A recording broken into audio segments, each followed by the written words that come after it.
ओम शांति। आज सुनेंगे 18 अप्रैल 2026 की मुरली। आज की मुरली के मुख्य पॉइंट। बाबा ने कहा, ओम शांति का अर्थ है मैं आत्मा हूं और मेरा यह शरीर है। आत्मा अविनाशी है। हमारी आत्मा सतयुग में सतो प्रधान पवित्र थी, गोल्डन एज्ड थी। अब तमो प्रधान बनी है। हर चीज नई से पुरानी जरूर होती है, इसलिए यह दुनिया भी सतो प्रधान से तमो प्रधान बनी है। बाबा ने कहा, बाप ही आकर भारत को फिर से स्वर्ग का वर्षा देते हैं। शिव बाबा ब्रह्मा द्वारा आदि सनातन देवी देवता धर्म स्थापन कर रहे हैं। तुम शूद्र से ब्राह्मण बने हो और ब्राह्मण से देवता बनेंगे। यह बाप का ऑक्यूपेशन तुम बच्चों के सिवाय और कोई नहीं जानता। बाबा ने कहा, क्राइस्ट की आत्मा धर्म स्थापन करने आई थी। नई नई आत्माएं पहले सुख भोगती हैं, दुख नहीं भोग सकती। वैसे शिव बाबा इस पुराने शरीर में आते हैं तो तकलीफ दादा को होती है, शिव बाबा को नहीं। वह तो सदैव एवर सतो प्रधान है। बाबा ने कहा, याद की यात्रा पर रहो। बिगर याद किए विकर्म विनाश हो नहीं सकते। 84 जन्म पूरे हुए, अब यह अंतिम जन्म है। पहले मूल वतन जाकर फिर स्वर्ग में आएंगे, इसलिए इस अंतिम जन्म में पवित्र जरूर बनना है। अब सुनते हैं महावाक्यों को विस्तार से। मीठे बच्चे, तुम बाप द्वारा सम्मुख पढ़ रहे हो। तुम्हें सतयुगी बादशाही का लायक बनने के लिए पावन जरूर बनना है। आज का प्रश्न है, बाप के किस ऑक्यूपेशन को तुम बच्चे ही जानते हो? उत्तर है, तुम जानते हो कि हमारा बाप भी है, टीचर और सतगुरु भी है। बाप कल्प के संगमयुग पर आते हैं, पुरानी दुनिया को नया बनाने, आपके संगमयुग से बनाने लगाकर एक आदि सनातन धर्म की स्थापना करने। बाप अभी हम बच्चों को मनुष्य से देवता बनाने के लिए पढ़ा रहे हैं। यह ऑक्यूपेशन हम बच्चों के सिवाय और कोई नहीं जानता। आज का गीत है भोलेनाथ से निराला, ओम शांति। ओम शांति का अर्थ तो बच्चों को बार बार समझाया है। ओम माना मैं आत्मा हूं और मेरा यह शरीर है। शरीर भी कह सकता है कि मेरी यह आत्मा है। जैसे शिव बाबा कहते हैं, तुम मेरे हो। बच्चे कहते हैं, बाबा आप हमारे हो। वैसे आत्मा भी कहती है, मेरा शरीर। शरीर कहेगा, मेरी आत्मा। अभी आत्मा जानती है, मैं अविनाशी हूं। आत्मा बिगर शरीर कुछ कर न सके। शरीर तो है, कहते हैं, मेरी आत्मा को तकलीफ नहीं देना। मेरी आत्मा पाप आत्मा है व मेरी आत्मा पुण्य आत्मा है। तुम जानते हो, मेरी आत्मा सतयुग में पुण्य आत्मा थी। आत्मा खुद भी कहेगी, मैं सतयुग में सतो प्रधान अथवा सच्चा सोना थी। सोना है नहीं, यह एक मिसाल दिया जाता है। हमारी आत्मा पवित्र थी, गोल्डन एजड थी। अभी तो कहते हैं इम्प्योर हूं। दुनिया वाले यह नहीं जानते। तुमको तो श्रीमत मिलती है, तुम अब जानते हो। हमारी आत्मा सतो प्रधान थी, अब तमो प्रधान बनी है। हर एक चीज ऐसे होती है। बाल, युवा, वृद्ध, हर चीज नए से पुरानी जरूर होती है।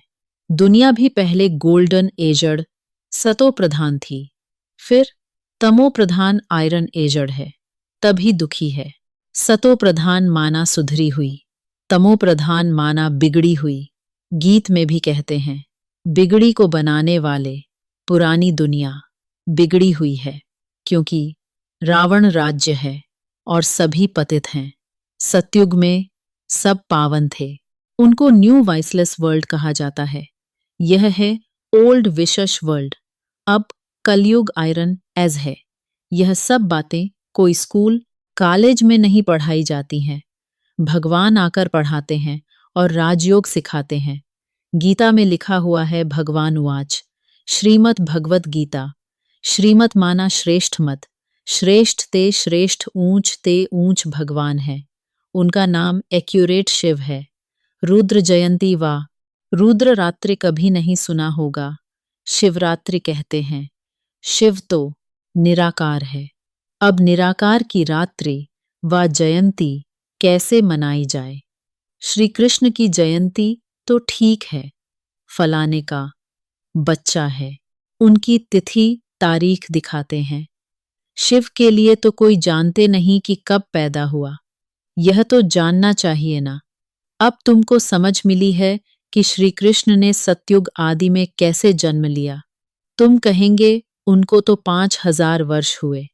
वह भी कहते हैं क्राइस्ट से 3000 वर्ष पहले भारत पैराडाइज था।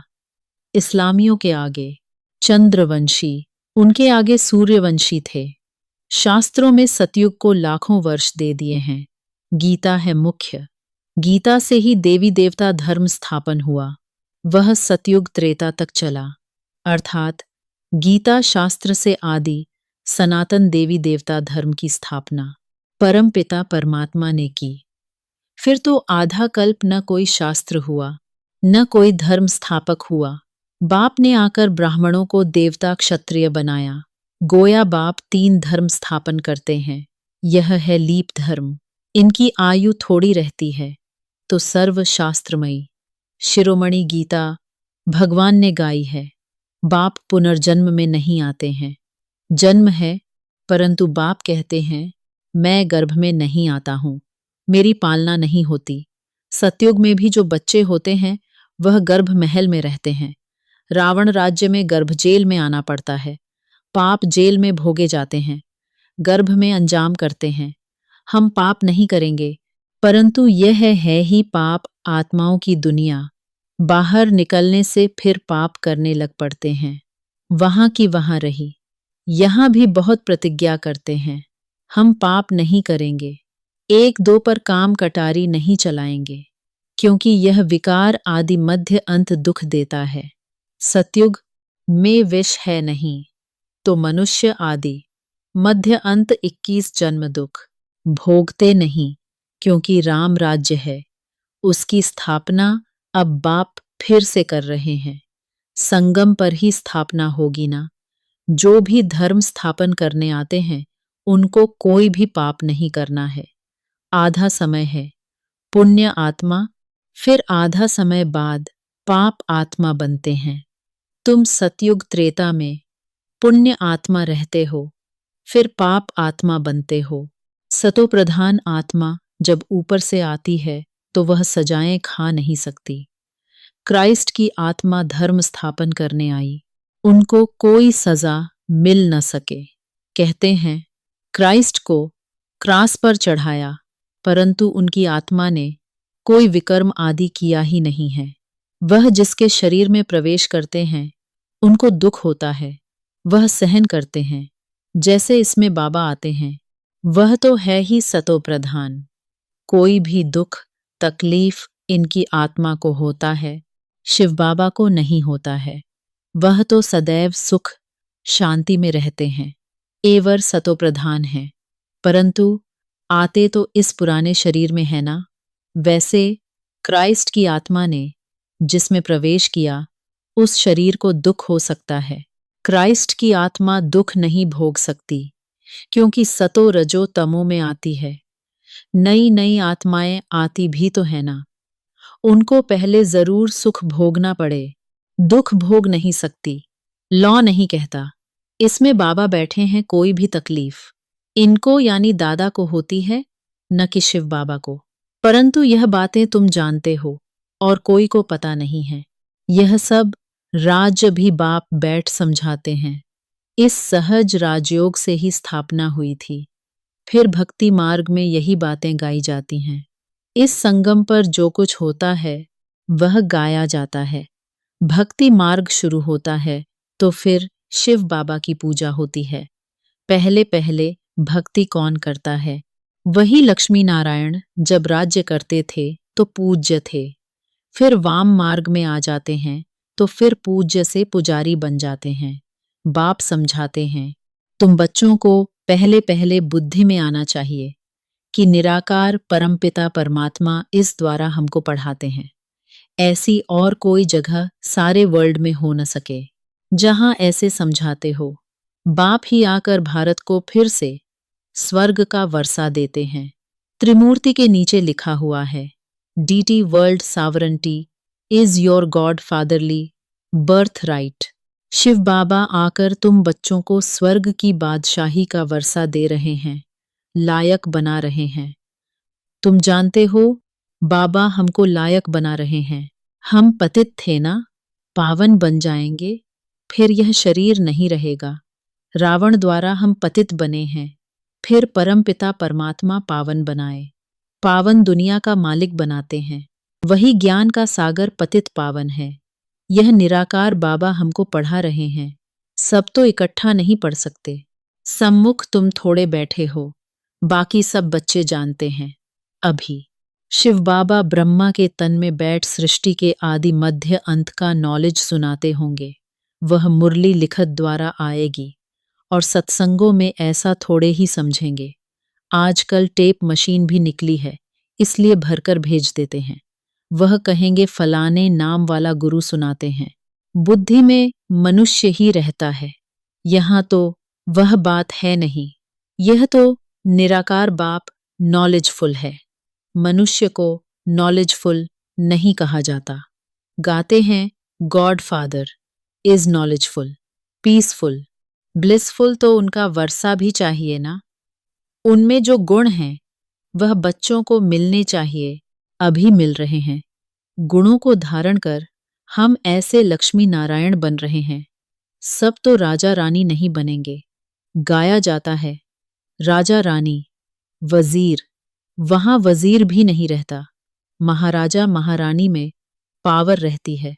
जब विकारी बनते हैं तब वजीर आदि होते हैं। आगे मिनिस्टर आदि भी नहीं थे। वहां तो एक राजा रानी का राज्य चलता था। उनको वजीर की क्या दरकार, राय लेने की दरकार नहीं, जबकि खुद मालिक हैं। यह है हिस्ट्री ज्योग्राफी। परंतु पहले पहले तो उठते बैठते यह बुद्धि में आना चाहिए कि हमको बाप पढ़ाते हैं, योग सिखाते हैं, याद की यात्रा पर रहना है। अभी नाटक पूरा होता है। हम बिल्कुल पतित बन गए हैं, क्योंकि विकार में जाते हैं, इसलिए पाप आत्मा कहा जाता है। सतयुग में पाप आत्मा नहीं होते। वहां है पुण्य आत्माएं। वह है प्रालब्ध, जिसके लिए तुम अभी पुरुषार्थ कर रहे हो। तुम्हारी है याद की यात्रा, जिसको भारत का योग कहते हैं। परंतु अर्थ तो नहीं समझते हैं। योग अर्थात याद, जिससे विकर्म विनाश होते हैं। फिर यह शरीर छोड़ घर चले जाएंगे। उसको स्वीट होम कहा जाता है। आत्मा कहती है हम उस शांति धाम के रहवासी हैं। हम वहां से नंगे, मतलब अशरीरी आए हैं। यहाँ पाठ बजाने के लिए शरीर लिया है। यह भी समझाया है। माया 5 विकारों को कहा जाता है। यह 5 भूत हैं। काम का भूत, क्रोध का भूत नंबर 1 है। देह अभिमान का भूत। बाप समझाते हैं सतयुग में यह विकार होते नहीं हैं। उसको निर्विकारी दुनिया कहा जाता है। विकारी दुनिया को निर्विकारी बनाना, यह तो बाप का ही काम है। उनको ही सर्वशक्तिमान ज्ञान का सागर पतित पावन कहा जाता है। इस समय सब भ्रष्टाचार से पैदा होते हैं। सतयुग में ही वाइसलेस दुनिया है। बाप कहते हैं अब तुमको विशेष से वाइसलेस बनना है। कहते हैं इस बिगर बच्चे कैसे पैदा होंगे। बाप समझाते हैं अभी तुम्हारा यह अंतिम जन्म है। मृत्युलोक ही खत्म होना है। फिर इसके बाद विकारी लोग होंगे नहीं। इसलिए बाप से पवित्र बनने की प्रतिज्ञा करनी है। कहते हैं बाबा हम आपसे वर्षा अवश्य लेंगे। वह कसम उठाते हैं झूठा। गॉड जिसके लिए कसम उठाते हैं उसको तो जानते नहीं। वह कब कैसे आता है, उनका नाम, रूप, देश काल क्या है, कुछ भी नहीं जानते। बाप आकर अपना परिचय देते हैं। अभी तुमको परिचय मिल रहा है। दुनिया भर में कोई भी गॉड फादर को नहीं जानते। बुलाते भी हैं, पूजा भी करते हैं, परंतु एक्यूपेशन को नहीं जानते हैं।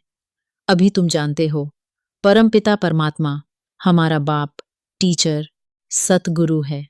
यह बाप ने खुद परिचय दिया है कि मैं तुम्हारा बाप हूं। मैंने इस शरीर में प्रवेश किया है। प्रजापिता ब्रह्मा द्वारा स्थापना होती है। किसकी? ब्राह्मणों की। फिर तुम ब्राह्मण पढ़कर देवता बनते हो। मैं आकर तुमको शूद्र से ब्राह्मण बनाता हूं। बाप कहते हैं, मैं आता ही हूं कल्प के संगम युग पर। कल्प 5000 वर्ष का है। यह सृष्टि चक्र तो फिरता रहता है। मैं आता हूं पुरानी दुनिया को नया बनाने, पुराने धर्मों का विनाश कराने। फिर मैं आदि सनातन देवी देवता धर्म स्थापन करता हूं, बच्चों को पढ़ाता हूं। फिर तुम पढ़कर 21 जन्म के लिए मनुष्य से देवता बन जाते हो। देवताएं तो सूर्यवंशी, चंद्रवंशी, प्रजा सब हैं। बाकी पुरुषार्थ अनुसार ऊंच पद पाएंगे। अभी जो जितना पुरुषार्थ करेंगे वही कल्प कल्प चलेगा। समझते हैं, कल्प कल्प ऐसा पुरुषार्थ करते हैं, ऐसा ही पद जाकर पाएंगे। यह तुम बच्चों की बुद्धि में है कि हमको निराकार भगवान पढ़ाते हैं। उनको याद करने से ही विकर्म विनाश होंगे। बिगर याद किए विकर्म विनाश हो नहीं सकते। मनुष्यों को यह भी पता नहीं कि हम कितने जन्म लेते हैं। शास्त्रों में कोई ने गपोड़ा लगा दिया है, 84 लाख जन्म। अभी तुम जानते हो 84 जन्म है। यह अंत का जन्म है। फिर हमको स्वर्ग में जाना है। पहले मूल वतन में जाकर फिर स्वर्ग में आएंगे। अच्छा, मीठे मीठे सिकील धे बच्चों प्रति मात पिता बाप दादा का याद प्यार और गुड मॉर्निंग। रूहानी बाप की रूहानी बच्चों को नमस्ते। धारणा के लिए मुख्य सार पहला पॉइंट है, बाप से जो पवित्र बनने की प्रतिज्ञा की है उस पर पक्का रहना है। काम, क्रोध आदि भूतों पर विजय अवश्य प्राप्त करनी है। दूसरा पॉइंट है, चलते फिरते हर कार्य करते पढ़ाने वाले बाप को याद रखना है। अब नाटक पूरा हो रहा है, इसलिए इस अंतिम जन्म में पवित्र जरूर बनना है। आज का वरदान है, सर्व खजानों से भरपूर बन अपने चेहरे द्वारा सेवा करने वाले सच्चे सेवाधारी भव। जो बच्चे सर्व खजानों से सदा संपन्न व भरपूर रहते हैं, उनके नयनों व मस्तक द्वारा ईश्वरीय नशा दिखाई देता है। उनका का है तो वह भी उनके चेहरे से दिखाई देता है। जैसे कोई ऊंच कुल का होता है तो उनके चेहरे से वह झलक और फलक दिखाई देती है। ऐसे आपकी सूरत हर संकल्प, हर कर्म को स्पष्ट करे, तब कहेंगे सच्चे सेवाधारी। आज का स्लोगन है, समय और संकल्प के खजाने की बचत कर जमा का खाता बढ़ाओ। आज के अव्यक्त इशारे, महान बनने के लिए मधुरता और नम्रता का गुण धारण करो। जब एक दो को मीठा खिलाते हो, उसमें मुख थोड़े समय के लिए मीठा होता है, लेकिन स्वयं ही मीठा बन जाओ। मुख में सदा ही मधुर बोल रहें। जैसे मीठा खाने और खिलाने से खुश होते हो, ऐसे मधुर बोल स्वयं को भी खुश करते, दूसरे को भी खुश कर देते। इससे सदा सर्व का मुख मीठा करते रहो। सदा मीठी दृष्टि, मीठा बोल, मीठे कर्म हो। ओम शांति मीठे बच्चे।